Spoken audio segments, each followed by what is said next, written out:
Bonjour à tous, c'est Amélie. On se retrouve aujourd'hui dans une nouvelle émission de Bonheur en cuisine. Alors aujourd'hui, direction Magma. Évidemment, vous connaissez, mais là, on va vous présenter 3 nouveaux corners. Suivez-moi, Florine nous attend.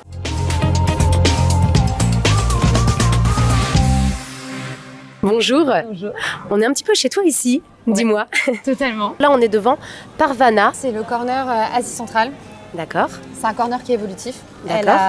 Elle va en fait rester donc 6 mois et sur ces 6 mois, elle va changer tous les 2 mois Ok. de cuisine. D'accord. C'est particulier, mais en fait c'est son univers, elle a ses recettes, c'est son histoire qui fait que c'est ce voyage qui fait qu'elle a envie d'explorer plusieurs pays Trop chouette. pour raconter sa propre histoire à elle. Donc là on commence par le corner afghan, donc c'est l'univers afghan. Après il y aura l'univers turc et l'univers tadjik. C'est génial, donc ça va nous permettre d'avoir de la restauration qui bouge. Là, on est venu juste avant l'heure du déjeuner, donc il est globalement 11h, 11h30. Tous les corners sont en train de se préparer, ça s'agite un petit peu dans tous les sens.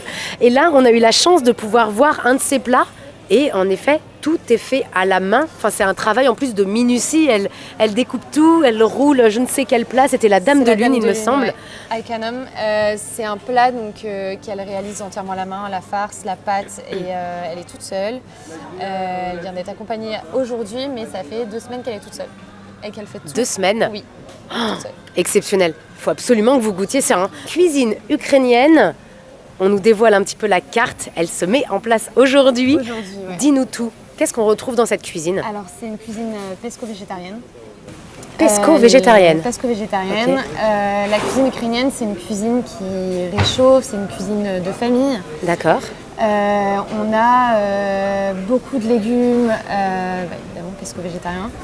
Et elle a des plats signatures, donc comme le borsch. Le borsch, c'est un plat qui est commun à la Russie et à l'Ukraine. Et il y a plusieurs façons, on dit qu'il y a 300 façons de le cuisiner. Et elle a fait donc, le borsch de mamie.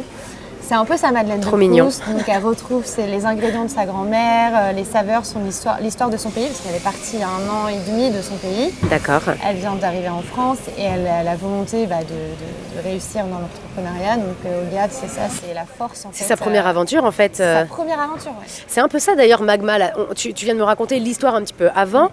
On est vraiment sur cette cuisine un petit peu du monde où Magma va être aussi à Nantes, une sorte de terre d'accueil pour pouvoir laisser s'exprimer des talents finalement. Alors en fait, ces 2 corners-là, le Parvana et Pananitsa, ils ont la particularité d'être... c'est des jeunes cuisiniers qui sortent donc, de la promo de Singa. Et vraiment, on est un peu comme un incubateur de chefs. Et c'est pour ça qu'ils s'essayent. Ils essayent des plats, on voit ce qui fonctionne, on les accompagne en fait dans leur aventure. Chouette. Okay. Et certains ouvrent leur restaurant plus tard, certains changent d'univers, voilà. Mais vraiment, le but c'est d'être Magma et accompagnateur en fait de ces 2 corners-là. Tu m'emmènes dans ton dernier corner, nouveau en tout cas, qui s'appelle Tartine. C'est la tartine. En fait, il a déjà sa pâtisserie à Saint-Luce. Nous, on voulait un corner sucré, mais un corner aussi brunch. Et c'est vrai que certains midis, on a une clientèle qui est parfois, et très souvent d'ailleurs, le midi en entreprise. D'accord. Donc qui vient déjeuner le midi et qui a envie de manger quelque chose de plus léger, de gourmand mais léger. Et la tartine, c'est un super... Ah mais c'est un incontournable. Moi, je suis trop fan de la tartine. C'est très gourmand.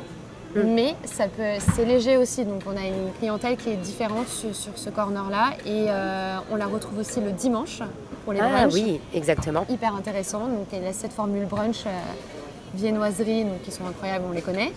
Et les tartines après très gourmandes le midi. C'est l'occasion de venir à Magma pour découvrir donc ces 3 corners et ces 3 nouvelles cuisines, mais également un ensemble d'événements. Est-ce que tu as peut-être 2-3 événements phares à ne pas rater d'ici la fin d'année? Le prochain.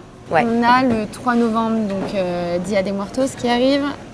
C'est autour d'Halloween, mais version mexicaine. Ah, mexicain. Mexicaine, ouais, avec toutes les couleurs du Mexique. Trop chouette. Beaucoup d'événements, d'événements à l'intérieur de l'événement, de la danse, de la musique et des maquillages. Ok. Ça va être assez spectaculaire. On a le marché de créateurs qui va être de Noël, donc le 9 et 10 décembre. Et on va recevoir le premier show drag queen de Magma le samedi 2 décembre. Génial. 3 petites dates dont j'ai hâte à retenir. Oui. Sur les sites internet et sur les réseaux sociaux de Magma. Je sens que ça commence à cuire derrière et moi j'ai très très faim. Je te remercie Florine pour ton temps, pour cette petite redécouverte de Magma et on se dit à très bientôt pour les prochains événements. Merci beaucoup.